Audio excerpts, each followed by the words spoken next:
এক বেদুইন অক্ষর জ্ঞানহীন মানুষ, সভ্যতার ছোঁয়া তার মধ্যে লাগেনি। সে মসজিদে নববীতে ঢুকে একবার মসজিদে নববীর মাঝখানে পেশাব করা শুরু করলেন।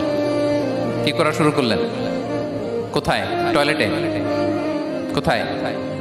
ইসলামের সবচাইতে দ্বিতীয় সবচাইতে পবিত্র জায়গা বিশ্বনবীর মসজিদের মাঝখানে। সাহাবারা তাকে মারতে উদ্ধত হলেন। বিষ্ণু বললেন, দাও, থামো থামো, এই থামো থামো। কারণ প্রস্রাব করার সময়, টয়লেট করার সময় হুট করে কাউকে ধমক দেওয়া যায় না, ডাকা যায় না, দরজায় বড় নক করা যায় না, করলে তার ক্ষতি হতে পারে, এটা করবেন না।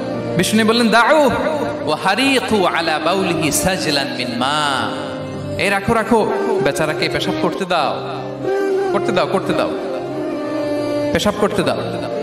সে পেশাব শেষ করলো। বিষ্ণু বললেন, এক বালতি পানি ঢেলে দাও।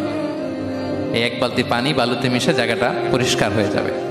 এরপর বিষ্ণু ইসলাম বললেন, ফাইন্নামা বুইসতুম মুয়াসসিরিন ওয়া লাম তুবআসু মুআসসিরিন, তোমরা এত কঠোর হচ্ছ কেন? আল্লাহ তো তোমাদেরকে কঠোর করে পৃথিবীতে পাঠাননি, সহজপন্থী করে আল্লাহ তাআলা আমার এই উম্মতকে পৃথিবীতে পাঠিয়েছে। পড়েন সুবহানাল্লাহ।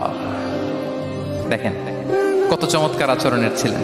এবং পরে লোকটাকে বুঝিয়ে বললেন, সে কালিমা পড়ে মুসলমান হয়ে গিয়েছে। আল্লাহু আকবার। এই ছিল বিষ্ণু ইসলামের ইন্টারাকশন সাহাবাদের সাথে।